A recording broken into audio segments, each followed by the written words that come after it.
This video is brought to you in association with the family book of Word of the Day, For a Year, Every Year, Forever, a book by Johnny Pearce, myself, and a book designed to expand your vocabulary so that you sound awesome with lots of very big words.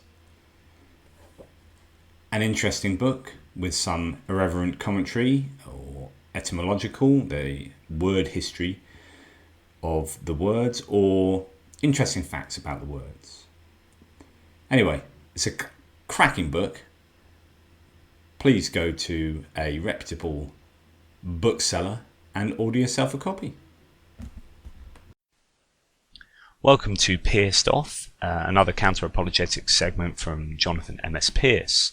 This week I'm going to talk to you about the Kalam cosmological argument and libertarian free will, and how these two arguments or positions are upheld by Christians pretty much the world over, to a certain extent, unless you're a Calvinist, and I will argue that they are mutually exclusive.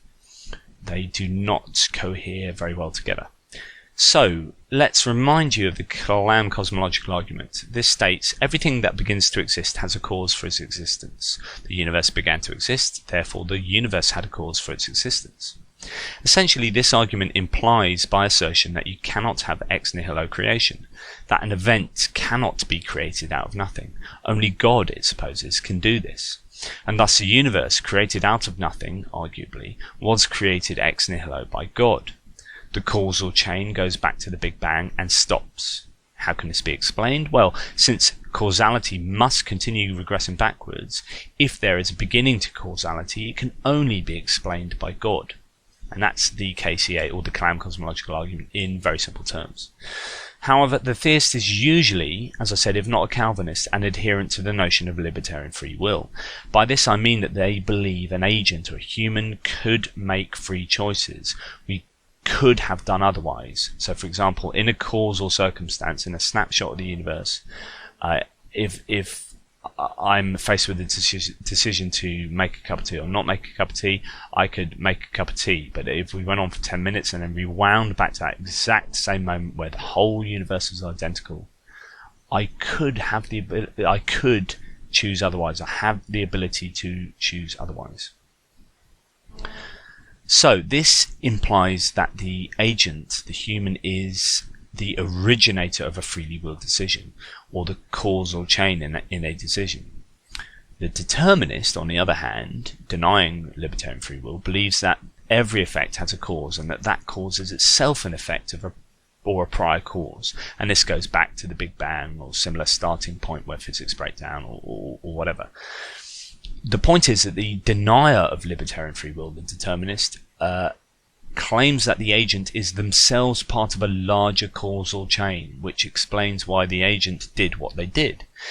That the reasons were derived from what is known as the causal circumstance, the snapshot of the universe at that prior moment to the event.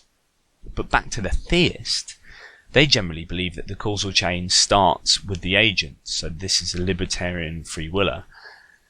They believe that the agent originates the causal chain. This allows them ownership over the decision so that the reason for the decision cannot be further abrogated to other causes, prior causes.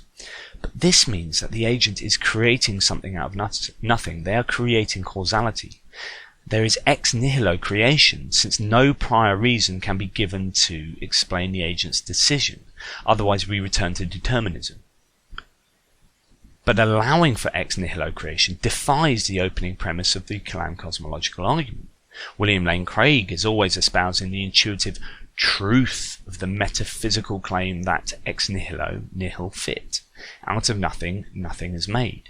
But the theist is pretty much always an adherent of the Kalam cosmological argument and the libertarian free will argument, whereby the agent does create causality out of nothing, that they are the prime mover in a causal chain, such that God is a prime mover in the causal chain that is the universe. So let me just bring into play two libertarian free will philosophers who have defended such a position. First one is Roderick Chisholm, who in a 1964 book stated, "Each of us, when we act, is a prime mover unmoved. In doing what we do, we cause events to happen, and nothing or no one causes us to cause these events to happen." So here he's using the language of cosmological arguments. He's saying the agent is a prime mover unmoved. So just like God would be in a Kalam cosmological argument. Second quote is from Robert Kane, another libertarian free will philosopher from a 1996 book. He states, "Free will is the power of agents to be the ultimate creators or originators and sustainers of their own ends or purposes. When we trace the causal or explanatory chains of action back to their sources in the purposes of free agents, these causal chains must come to an end or terminate in the willings, the choices, decisions, or efforts of the agents which cause or their purposes." So there you go. You have the real language of creation, of causality, of these agents, of human agents being prime movers in causal chains, which is exactly what the KCA says only God can be in the causal chain that is the universe. So I would like to challenge theists to reconcile these two positions, libertarian free will and the belief in the Kalam cosmological argument, because in my opinion they are mutually exclusive. So any comments to that, please post them on the Skepticule comment section.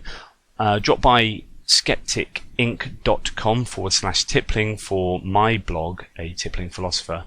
Be great to see you there. And remember, question everything.